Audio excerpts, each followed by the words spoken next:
오늘은 부활절이니까 부활하신 예수님과 만난 그 말씀을 우리 함께 살펴보도록 하겠습니다. 부활절 영어로는 이스터라고 하는데 이스터는 사실상 성경적인 이름은 아니에요. 그 서양 영국인가 어디 거기 토속 신의 이름이에요. 여름 봄을 알리는 그런 신의 이름인데 그래서 우리는 이 이스터라는 이름보다는 Resurrection Day, Resurrection Sunday 이렇게 부르는 것이 더 좋겠습니다. 부활, 예수님의 부활을 기념하는 날이다. 그렇게 제사장을 비롯해서 유대인 지도자들에 의해서 붙잡혀서 공회의 재판을 받고 로마 총독 빌라도에 의해서 사형 선고를 받았던 예수님, 수많은 채찍질을 당하여서 온몸이 피투성이가 되고 살은 찢어져 만신창이가 되어서 그렇게 십자가에 달려서 끝내 숨지셨던 예수님, 아리마대 요셉이라는 사람이 내어준 그 무덤에 이렇게 굴로 파놓은 그 무덤에 안치되었던 예수님이 안식일이 지난 첫날 새벽 부활하셔서 그 무덤에서 나오셨습니다. 그의 몸에 향유와 향품을 바르려고 여인들이 갈릴리 지방에서부터 따라온 여인들이 그 무덤을 찾아갔을 때 그 무덤의 돌이 밀려나 있고 그 무덤이 문이 열려져 있었습니다. 그리고 시체는 보이지 않았고 그래서 의아해하고 있는 그들에게 두 명의 천사가 나타나서 말했습니다. 누가복음 24장 5절에서 7절 말씀을 같이 한번 보겠습니다. 어찌하여 살아있는 자를 죽은 자 가운데서 찾느냐? 여기 계시지 않고 살아나셨느니라. 갈릴리에 계실 때 너희에게 어떻게 말씀하셨는지를 기억하라. 이르시기를 인자가 죄인의 손에 넘겨져 십자가에 못 박히고 제3일에 다시 살아나야 하리라 하셨느니라. 아멘. 예수님이 제자들에게 여러 번 말씀하신 대로 죽으신 후에 사흘째 되는 날 다시 부활하신 것입니다. 성경은 예수님이 부활하시고 많은 사람들에게 나타나셨다라고 기록하고 있습니다. 먼저 막달라 마리아에게 나타나셨습니다. 마가복음 16장 9절, 요한복음 20장 11절에서 18절. 그 다음에 무덤에서 돌아가던 여인들에게 나타나셨습니다. 출처는 제가 지금 일일이 다 말씀드리지 않겠습니다. 예수님은 또한 오늘 우리가 살펴본 이 엠마오로 가는 두 제자에게 나타나셨고요. 시몬 베드로에게 따로 나타나셨습니다. 그 후에도 예수님은 예루살렘에 있는 사도들에게 나타나셨고 그 자리에 없어서 나는 믿을 수 없다 말한 도마를 위해서 또 한 번 더 도마를 포함한 모든 사도들이 있는 그 자리에 나타나셨습니다. 그리고 갈릴리 바다로 고기 잡으러 떠난 7명의 사도들에게도 따로 나타나셨습니다. 그리고 500여 형제들에게 일시에 나타나셨습니다. 야곱에게만 나타나시기도 하셨습니다. 엠마오로 가던 두 제자들이 돌아와 제자들에게 다른 11명의 사도들과 제자들에게 돌아갔을 때 그 자리에도 예수님은 나타나셨습니다. 마지막으로 예수님은 승천하실 때에 수많은 제자들 앞에 나타나셨고 그리고 그곳에서 하늘로 올라가셨습니다. 그 많은 장면들 예수님이 부활하시고 난 뒤에 살아 계신 모습으로 나타나신 그 많은 장면들 가운데 가장 우리에게 또 이렇게 극적이고 아름다운 장면으로 보이는 그런 장면이 바로 오늘 우리가 살펴볼 엠마오 가는 길에서 제자들을 만나 주신 이 장면입니다. 두 명의 제자들이 슬픈 빛을 띠고 고향으로 돌아가는 길에 예수님을 만났습니다. 그들의 믿음이 부족해서 그 부활을 더디 믿는 그런 마음을 주님께서 뜨겁게 바꾸어 주셨습니다. 오늘 이 본문을 함께 보시면서 부활하신 예수님께서 우리를 찾아오시고 우리의 마음을 뜨겁게 해주시는 그런 은혜를 함께 누리시기를 바랍니다. 누가복음 24장 1절부터 12절에 보면 부활 직후의 상황들이 기록되어 있습니다. 안식 후 첫날 새벽, 앞에서도 잠깐 언급이 되었지만 여인들이 준비한 향품을 가지고 예수님의 시신에 바르기 위해서 그 무덤을 찾아갔을 때 그 자리에 무덤은 비어 있었고 두 천사가 예수님은 살아나셨다라는 말을 해 주었습니다. 그들이 돌아와 11사도와 다른 모든 이들에게 이 사실을 알렸습니다. 사도들은 그들의 말을 듣고 믿지 않았는데 베드로는 무덤으로 달려가 남아있는 세마포를 보고 돌아왔다. 이렇게 기록되었습니다. 그 다음에 이어지는 것이 오늘 본문의 말씀입니다. 그날에 예수님의 부활 소식을 들었던 제자들 중에 두 사람이 예루살렘에서 한 25리쯤 떨어져 있는 엠마오라 하는 작은 마을로 돌아가는 것이 오늘 가면서 일어난 일이 오늘 본문 내용입니다. 그러니까 이 두 사람은 예수님의 그 12제자에는 포함되지 않지만 예수님의 그 마지막에 이 제자들이 모여서 부활을 목격한 그 사람 중에 포함되어 있는, 어떻게 보면 예수님의 제자들 중에 핵심 제자 중에 한 사람, 포함되는 사람들입니다. 그런데 그들이 엠마오로 돌아갑니다. 엠마오는 아마 25리 떨어졌다 그러는데 한 10km 정도입니다. 그러니까 예루살렘에서 멀지 않은 곳이죠. 가까운 곳에 있는 작은 촌락인데 아마 그곳 출신의 제자들이었던 것 같습니다. 이제 그동안 예수님을 구원자로 생각하고 따르다가 이제 실망하여 다시 고향으로 돌아가는 길로 생각됩니다. 그들은 그동안 돌아가는 길에서 예루살렘에 있었던 여러 가지 일들을 서로 이야기하며 토론하였습니다. 15절에 문의할 때라고 되어 있는데 이 문의라는 말은 토론하는 것을 말합니다. 서로 근거를 물으면서 토론하고 또 변론하는 그런 것을 의미합니다. 예수님께서 서로 무언가 열심히 토론하며 가고 있는 이들에게 너희가 길 가면서 주고받는 이 이야기가 무슨 이야기냐 물어봅니다. 그들은 예루살렘에서 일어난 그 일, 즉 예수님이 십자가에 못 박혀 죽으신 그 일에 대해서 예루살렘에 있는 사람들은 다 알 텐데 그걸 몰라서 묻느냐 이렇게 되물으면서 자기들 이야기를 합니다. 사실 예수님께서 이 두 사람이 얘기하던 바를 몰라서 물으시는 것은 아닙니다. 그들에게 일부러 찾아오셔서 그들이 궁금해하고 토론해하고 묻고 있는 이 문제들에 대해서 답을 주시기 위해서 예수님께서 다가오신 것입니다. 그들은 나사렛 예수의 일을 설명합니다. 19절에서 24절까지입니다. 그 이야기를 요점을 말씀드리면 이렇습니다. 예수님은 말과 일에 능한 사람이다. 아주 지혜로우시고 말씀이 아주 탁월하신 분이시고 또 여러 가지 기적과 이사를 행하신 분이다라는 말을 그렇게 표현을 했습니다. 말과 일에 능하신 선지자이다. 대제사장들과 관리들이 그를 사형 판결을 받게 하고 십자가에 달려 죽게 못 박았다. 우리는 이분이 이스라엘을 속량할 분, 이스라엘을 구원하실 분이라고 믿었다. 어떤 여인들이 오늘 새벽에 그 무덤에 갔는데 그 시체는 못 봤고 천사들이 살아났다, 그분이 살아났다라는 말을 들었다. 그리고 제자들 중 2명이 현장에 다녀왔는데 빈 무덤은 확인했는데 부활하신 예수님은 보지 못했다. 이게 지금 19절에서 24절까지 말씀의 내용입니다.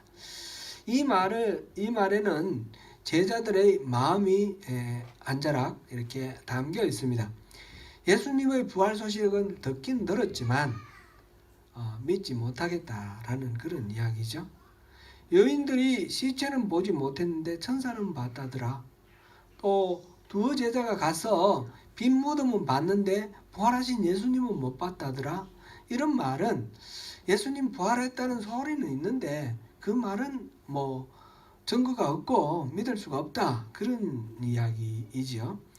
그들이 슬픈 빛을 띠고 예수님께 슬픈 빛을 띠고 이렇게 머물러 서더라. 이런 17절 말씀 표현을 통해서 봐서도 예수님의 부활을 믿지 못하고 자기들이 믿고 따랐던 예수님이 십자가에 달려 죽으신 것 때문에 자기들이 말하는 삶을 전적으로 의지하려고 했던 꿈이고 소망이었던 예수님에 대한 모든 비전을 잃어버렸기 때문에 슬퍼하면서 그렇게 돌아가던 길입니다. 이 슬픈 빛을 띠다라는 말 속에 이미 그들이 좀 믿지 못하고 있는 그런 상태를 반영하고 있습니다. 그들은 예수님을 사랑하며 존경하며 열심히 따랐는데 너무 맥없이 잡혀서 십자가에 죽으셨기 때문에 슬퍼하는 것입니다. 그들은 21절에서 말했듯이 예수님은 이스라엘을 구원하실 분, 속량하실 분이라고 믿었습니다. 여기서 이스라엘을 구원한다라는 말은 지난주 우리 그 종료주일에서도 봤듯이 보통 사람들이 생각할 때 예수님에 대해서 기대하는 바는 그랬습니다. 로마의 식민지 지배하에 있는 이 이스라엘을 해방시키고 그리고 부강한 나라를 만들어서 주변에 있는 나라들을 정복하고 복속시켜서 다윗 시대처럼 그렇게 아주 강한 나라를 만들어내는 것, 그것이 바로 이스라엘을 속량한다, 구원한다, 이렇게 이해를 했던 것입니다. 그런데 예수님은 로마를 물리치기는커녕 너무 허망하게 붙들려서 그냥 십자가에서 사망하고 말았던 것입니다. 그것도 사형당하는 것도 십자가형을 당했는데 이거는 너무너무 수치스러운 그런 것입니다. 모든 소망을 잃은 이 두 제자는 슬픈 기색을 하고 시리에 차서 고향인 엠마오로 돌아가고 있는 중인 것입니다. 그들은 예수님을 진실로 따르던 제자라고 볼 수 있습니다. 모든 것을 버리고 주님께 소망을 두고 따랐던 자들입니다. 예수님은 하나님이 보내신 선지자라고 믿었고 이스라엘을 구원할 구원자라고 확실하게 믿었습니다. 그런데 그 예수님이 너무도 억울하게 그리고 너무도 허망하게 이렇게 죽으셨습니다. 그래서 엠마오로 가는 길에 두 사람이 어떤 관계인지 모르겠지만 두 사람이 서로 왜 그랬어 하면서 토론하면서 그 원인을 규명해가면서 변론하면서 그렇게 돌아가고 있었던 것입니다. 그들은 비록 오늘 아침에 부활 소식을 들었습니다. 예수님의 부활 소식을 들었습니다. 그런데 죽었던 사람이 다시 살아난다라는 것은 전례도 없는 일이기 때문에 자신의 어떤 인식으로 이거는 받아들일 수 없는 것입니다. 믿지를 못하고 있습니다. 그래서 예루살렘의 서쪽에 있는 자그마한 성 엠마오를 향해서 가고 있습니다. 엠마오에 도착했을 때 날이 저물고 해가 이렇게 기울었습니다. 그러니까 지금 서쪽을 향해서 석양을 바라보면서 그렇게 슬픈 마음으로 어두운 그런 심정을 가지고 돌아가고 있습니다. 예수님은 불신으로 인하여 슬픔에 빠져서 실망하여 고향으로 돌아가는 그 제자들을 내버려 두지 아니하시고 그들을 찾아가셨습니다. 그리고 그들에게 무슨 이야기를 하고 있는지 물어보십니다. 그런데 이 제자들은 예수님을 보고도 누군지 알아보지 못합니다. 그들이 그렇게 사랑하고 열심히 존경하며 쫓았던 예수님이지만 지금 예수님을 알지 못합니다. 예수님은 분명히 이스라엘의 구원자고 참된 선지자라고 믿었는데 지금 자기들이 가는 길에 같이 동행하고 가는 나그네, 이분이 예수님인 것을 알지 못했습니다. 누가복음 16절에는 지금 24장 16절에는 그들의 눈이 가려져 그인 줄 알아보지 못했다 그랬습니다. 마가복음 16장 12절에 보면 예수님이 다른 모양으로 그들에게 나타나셨다라고 그렇게 기록하고 있습니다. 예수님이 완전히 딴 사람의 얼굴을 하고 나타났다, 그런 말씀일까요? 예수님이 어떤 모양으로 나타나셨는지는 우리가 정확히 알 수는 없습니다. 그러나 예수님이 제자들을 여러 차례 만나 주셨잖아요. 그랬을 때 제자들이 예수님을 알아보았습니다. 그렇다면 예수님의 모습 그 자체가 완전히 딴 사람의 얼굴이었다는 것이 아니라 예수님의 얼굴 그 모습 그대로라는 것이죠. 다만 뭔가 알아보지 못할 어떤 요인이 있어서 알아보지 못했다라고 보는 것이 더 타당하겠습니다. 제자들이 예수님의 그 마지막 십자가에 달리는 순간에는 남자들이 다 도망가 버리고 여자들만 있었는데 그 가는 길 중간중간 하면서 숨어서 봤겠죠. 예수님은 빌라도의 그 법정에서 채찍으로 맞아가지고 이 빌라도는 사형을 시키지 않고 채찍으로 때리고 보내주려고 그랬습니다. 그래서 아주 심하게 매질을 해서 이 정도면 유대인들이 만족할까 하고 때렸습니다. 그러니까 예수님은 온몸에 살이 뜯어져 나가고 피가 바닥에 흥건히 고일 정도로 패션 오브 크라이스트 그 영화를 보면 그것이 적나라하게 잘 묘사되어 있는데 그렇게 처절하게 두들겨 맞고 완전히 기진맥진해서 온몸이 찢겨진 새 만신창이가 된 그런 모습으로 피범벅이 되어서 그래서 십자가를 지고 골고다 언덕으로 올라갔습니다. 제자들이 본 모습은 그것이었습니다. 그리고 십자가에서 죽었습니다. 그런데 지금 옆에서 걷고 있는 이 예수님은 그런 흔적이 전혀 없는 멀쩡한 모습입니다. 그래서 아마 이거는 뭐 성경에 나오는 말은 아니지만 우리 성경을 읽으면서 우리가 이렇게 읽을 수 있을 것 같습니다.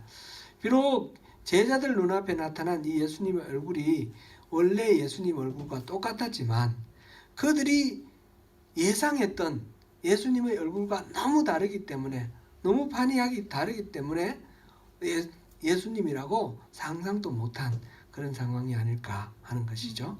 예를 들면 우리가 잘 아는 그런 사람이라도 예를 들어 제 아들이 있는데 전혀 예상 밖에 엉뚱한 곳에서 만났어요. 그러면 나중에 얘기해보면 알겠지만 얼른 봤을 때 그놈이 여기 있을 리는 없다 생각하면 되게 닮았네 이러고 넘어가지 않을까요? 그런 식으로 우리가 생각하면 될 것 같습니다. 그렇게 예수님의 부활 소식을 듣고도 믿지 못하는 제자들에게 예수님은 가까이 오셔서 말씀을 하십니다.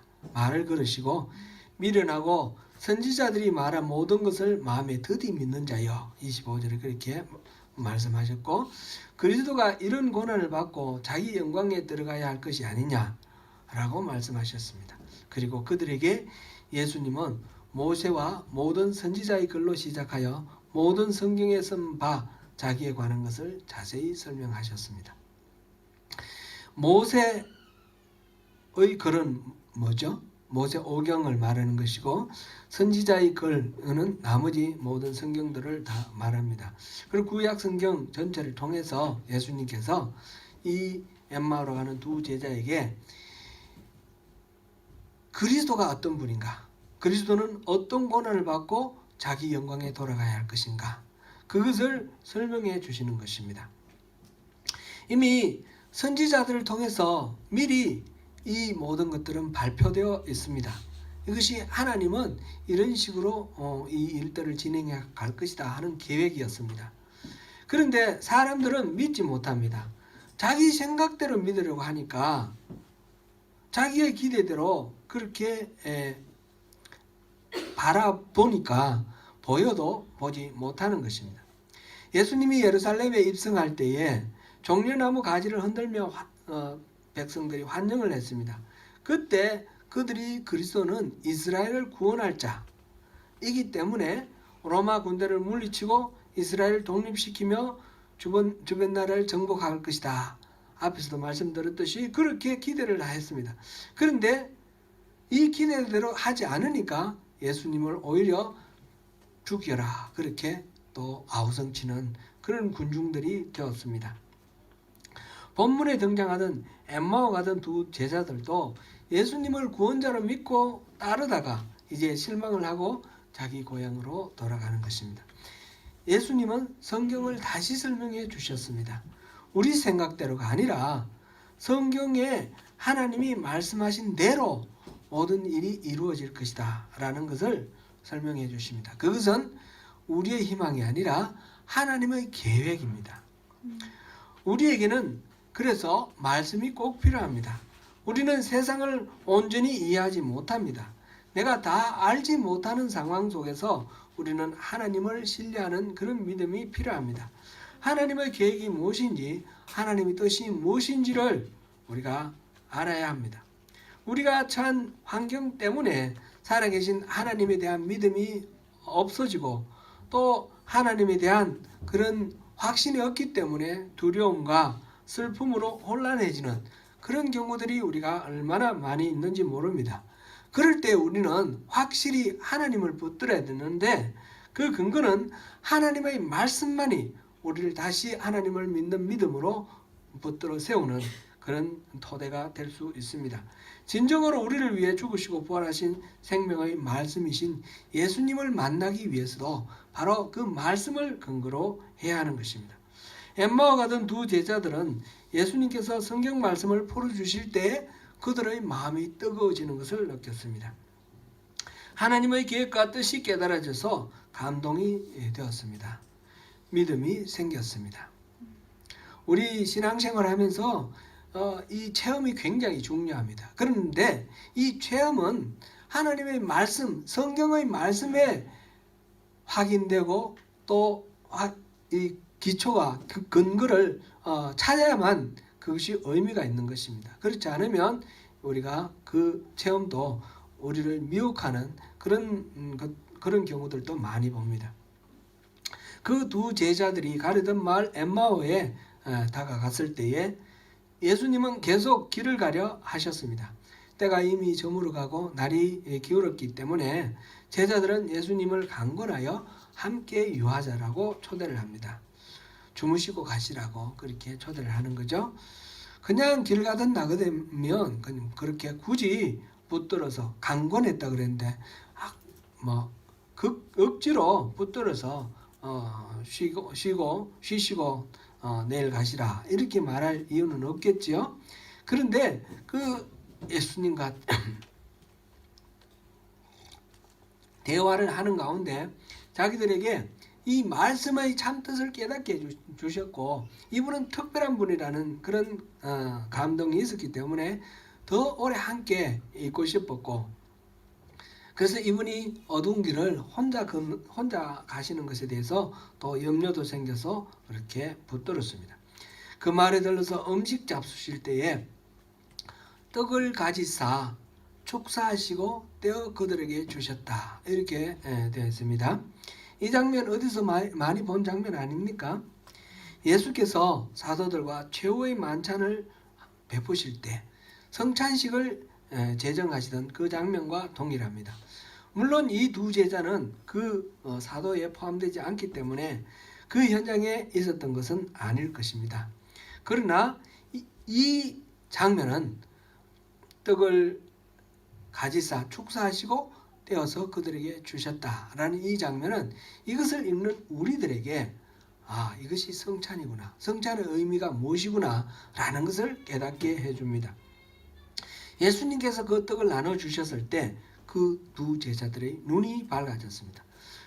그분이 바로 예수님인 줄을 알게 되었습니다. 그 순간 예수님은 보이지 않게 되었습니다. 예수님은 부활하신 그들에게 자신이 부활하신 예수님으로 그렇게 보여주시는 것으로 충분했습니다. 그들의 불신이 해소되고 예수의 부활을 믿게 되었으면 그것으로 된 것입니다. 예수님이 나누어 주신 떡을 먹는다라는 것은 바로 그렇게 예수님이 공급해 주시는 것으로 우리 생명을 채운다라는 것입니다. 그래서 우리 눈이 떠지는 것이고 예수님과 일체를 이루는 그런 것입니다. 연합을 이루는 것입니다. 이들은 곧 예수님이 부활하셨다는 것을 확신하고 바로 일어나서 예루살렘으로 돌아갑니다. 날은 이미 저물었습니다. 그 깜깜한 길로 예루살렘으로 돌아갑니다. 믿음을 포기하고 시리에 빠져서 고향으로 돌아가던 그 사람들이 이제 고향에서 이제 예루살렘에서 바라던 바는 끝났으니까 고향에서 자리 잡고 살 계획을 가지고 돌아갔는데, 부활하신 예수님을 직접 만났을 뿐만 아니라 예수님이 왜 고난을 당하시고 왜 부활하셔야 하는지 이 모든 스토리를 성경 말씀을 풀어서 설명해 주시는 이야기를 들었기 때문에 이제 분명히 모든 진리를 알게 되었습니다. 다시 그들이 엠마오에 머물러 있을 이유도 없고 있어서도 안 된다는 것을 깨달았습니다. 그래서 즉시 예루살렘으로 돌아갑니다.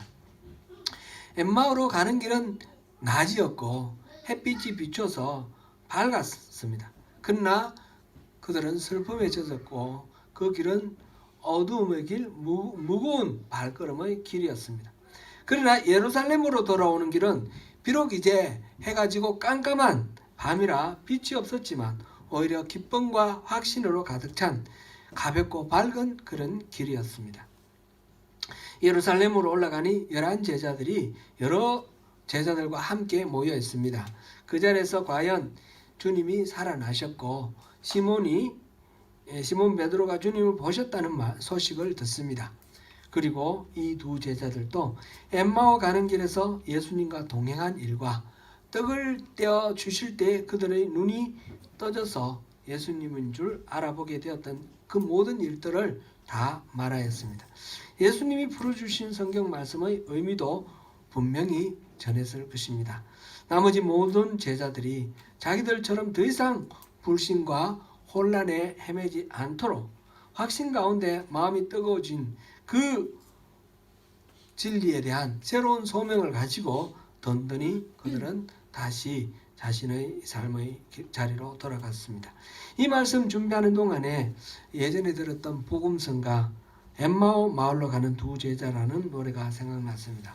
그 가사를 여러분들 한번 더 묵상하시면서 이 노래 같이 한번 찬송하시면 좋겠습니다.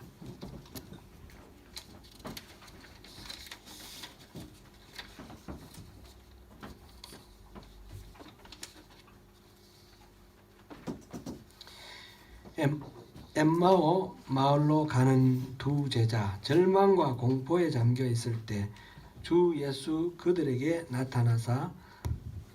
나타나시사 참되신 소망을 보여주셨네. 이 세상 사는 길 엠마오의 길, 끝없는 근심이 앞길 막으나 주 예수 우리에게 나타나시사 새 소망 주심을 믿사옵니다. 같이 한번 찬송하시겠습니다.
사랑하는 성도 여러분, 예수님은 죽음을 이기고 부활하셨습니다. 부활하신 예수님은 지금도 살아계시고 우리를 만나 주십니다. 우리를 세상의 가치관에 빠지게 만들고 영원히 고개를 들지 못하고 주눅이 들어가게 할 때 그 길에 함께 동행하시는 주님을 바라보시기 바랍니다. 주님께서 우리에게 성경을 통하여 말씀하십니다. 우리가 우리의 생명의 원천이 되시는 주님, 그리고 주님의 말씀에 집중할 때 우리는 세상을 이기시고 죽음을 이기신 예수님의 능력을 덧입게 됩니다. 더 이상 고개 숙이지 않고 거룩한 성 예루살렘을 바라보며 당당히 오늘 우리에게 주어진 길을 걸어갈 수 있습니다. 예수님의 부활로 승리하시는 그 전쟁에 동참하셔서 주님의 승리, 참된 평화와 영광을 함께 준비하시는 저와 여러분이 되시기를 축원합니다. 아멘.